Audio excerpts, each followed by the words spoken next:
Secret recipe MDH का जीरा SIP जल जीरा मसाला।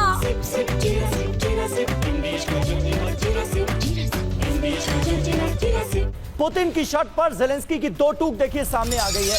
अपनी जमीन से सेना नहीं हटाएंगे, ये कह दिया जेलेंस्की ने। पुतिन शांति नहीं चाहते हैं। जेलेंस्की को भी ट्रंप पर भरोसा नहीं है, ये बड़ा बयान है जेलेंस्की का। पुतिन तो मानने के लिए तैयार है नहीं, क्योंकि पुतिन जिन शर्तों पर माने, जो समझौते की बात आगे बढ़े, ऐसा कुछ तो ट्रंप ने सामने रखा ही नहीं। और आइए अब देखते हैं कि युद्ध विराम को लेकर जेलेंस्की ने जो कुछ कहा उसका मतलब क्या है और जेलेंस्की क्या कह रहे हैं, पुतिन जवाब क्या दे रहे हैं, ये जरा हम आपको समझाते हैं। ये सबसे अहम बात है, जेलेंस्की की दो टूक, पीछे नहीं हटूंगा। पुतिन की शर्त को जेलेंस्की ने दरअसल मानने से ही इनकार कर दिया है। अपनी जमीन से यूक्रेनी सेना को हम पीछे नहीं हटाएंगे, ये जेलेंस्की ने क्लियर किया है। रूसी कब्जे वाले इलाके में सेना तैनात रहेगी, ये जेलेंस्की कह रहे हैं। यानी पुतिन की बात किसी भी तरह से मानने को तैयार नहीं है जेलेंस्की। बिल्कुल, और देखिए वो कह रहे हैं कि हमारी जमीन है, अपने सैनिकों को वहां से नहीं हटाएंगे। यूक्रेन की संप्रभुता, अखंडता की रक्षा करना हमारा अधिकार है। ऐसी शर्त का मतलब पुतिन शांति नहीं चाहते हैं। तो एक बार फिर से जेलेंस्की ने पुतिन की तरफ ही उंगली उठाई है। बिल्कुल, और हमारे साथ हमारे सहयोगी सुमित चौधरी भी इस वक्त मौजूद है। बिना सोचे समझे कुछ भी कह देते हैं क्या डोनाल्ड ट्रंप? सुमित, भारत पाक संघर्ष के दौरान भी हमने देखा खुद को मध्यस्थ बताने लगे थे, जबकि उनकी भूमिका को पूरी तरह से भारत ने खारिज किया। अब कहते हैं रूस यूक्रेन जंग रुकवा दूंगा, पुतिन के साथ बातचीत करने जा रहे हैं। लेकिन पुतिन के सामने क्या रखेंगे? कौन सी ऐसी बातें होंगे जिस पर पुतिन रजामंद हो सकते हैं?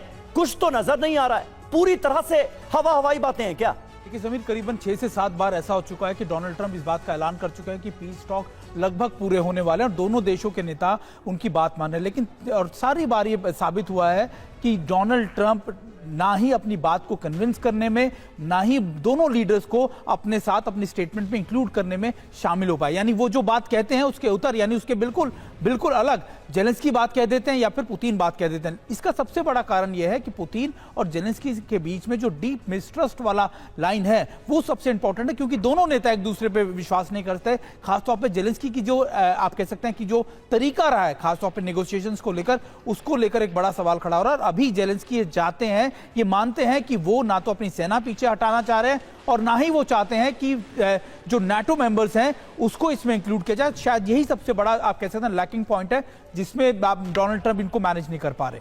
बिल्कुल, ये सारे सवाल तो हैं ही।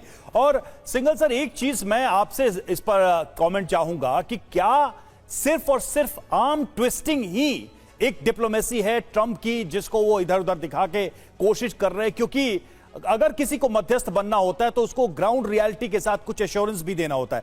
इस पूरे मैटर में चाहे व्हाइट हाउस के अंदर यूक्रेन के राष्ट्रपति को बुलाकर वो जो तरीका था, उसके बाद से लगातार पुतिन से जिस तरीके की बातचीत हो रही है एक के बाद एक, वो जो तरीका है, ये सारे तरीके क्या उस डिप्लोमेसी का हिस्सा नहीं है जिससे युद्ध रुकते हैं? देखिए, ऐसा है कि प्रेसिडेंट ट्रंप ने जो अपना स्टाइल बनाया है पीस मेकिंग का या डिप्लोमेसी का, वो बड़ा ही अनकन्वेंशनल मैं कहूँगा उसको, क्योंकि वो अपने पत्ते वो पहले ही खोल देते हैं, पहले ही बता देते हैं कि भाई हमारा कोई इंटरेस्ट नहीं है, दिस इज़ नॉट माय वार। तो उससे क्या हुआ है कि प्रेसिडेंट पुतिन या रशिया को बड़ा स्ट्रॉन्ग हैंड मिल गया है। अब इसको एक और मैं बताऊं थोड़ा ऑप्टिक के हिसाब से कि प्रेसिडेंट जो ट्रंप हैं वो बड़े ही एक्साइटेड थे उनसे बात करने के लिए प्रेसिडेंट पुतिन से। प्रेसिडेंट पुतिन अपने एक प्रोग्राम में गए थे, सोची में थे, वो वहाँ स्कूल में बच्चों से मिल रहे थे, उसके दौरान उनसे वो मिले, बात की उन्होंने। और जो रीड आउट आया है दोनों तरफ से, उसमें बहुत ज़मीन आसमान का अंतर है। तो मुझे लग रहा है कि दोनों देश, दोनों साइड अपनी समझ जो दिखा रहे हैं वो बिल्कुल अंडरस्टैंडिंग उनकी अलग है। प्रेसिडेंट ट्रंप ने पहले कहा कि मैं जो है मिलूंगा, मेरे मिले बिना जो है ये युद्ध विराम नहीं होगा, शांति नहीं आएगी। अब कह रहे हैं मीटिंग करने के बाद कि भाई यूक्रेन और रशिया को ही मालूम है क्या समस्या है। नहीं सर, लेकिन हर एक समय के बाद फ्रीक्वेंट पोजीशन चेंज ट्रंप का, ये क्या बताते हैं? ये कैसी डिप्लोमेसी? मैं वही कहा कि उनकी जो है, या तो वो इतना अटेंशन स्पैन नहीं है उनका, या उनको प्रॉपर एडवाइस नहीं मिल रही है, क्योंकि स्टेट डिपार्टमेंट और उनके जो एडवाइजर्स हैं उनकी जिम्मेवारी है कि वो प्रॉपर ब्रीफिंग करी जाए प्रेसिडेंट की, कि उससे पहले जब बातचीत से पहले, तो उसमें लग रहा है कि या तो वो फेल कर रहे हैं या उनकी अंडरस्टैंडिंग नहीं है, क्योंकि जिस तरह से वो सब बातचीत चल रही है उससे रशिया का हैंड मजबूत हो रहा है, क्योंकि जैसे उन्होंने कहा, प्रेसिडेंट पुतिन ने बिल्कुल साफ कह दिया कि हमारे जब तक रूट कॉज एड्रेस नहीं होंगे तब तक ये शांति वार्ता मुश्किल हो जाएगा, और पहले एग्रीमेंट होगा उसके बाद में युद्ध विराम होगा। और साथ में जो है प्रेसिडेंट ट्रम्प कह रहे हैं कि नहीं, मैंने बात की है, मैं जो है ट्रेड बढ़ाऊंगा, आई एम वेरी एक्साइटेड। आ जाए जो शख्स ये कह दे कि भारत पाकिस्तान के बीच झगड़ा जो है वो पिछले 1000 सालों से चल रहा है, तो उनको क्या ब्रीफिंग दी जाती है, और जो ब्रीफिंग दी जाती है उसको कितना वो सुनते हैं, ये तो अपने आप में एक अहम सवाल है। ये है सीक्रेट रेसिपी MDH का जीरा सिर्फ जलजीरा मसाला।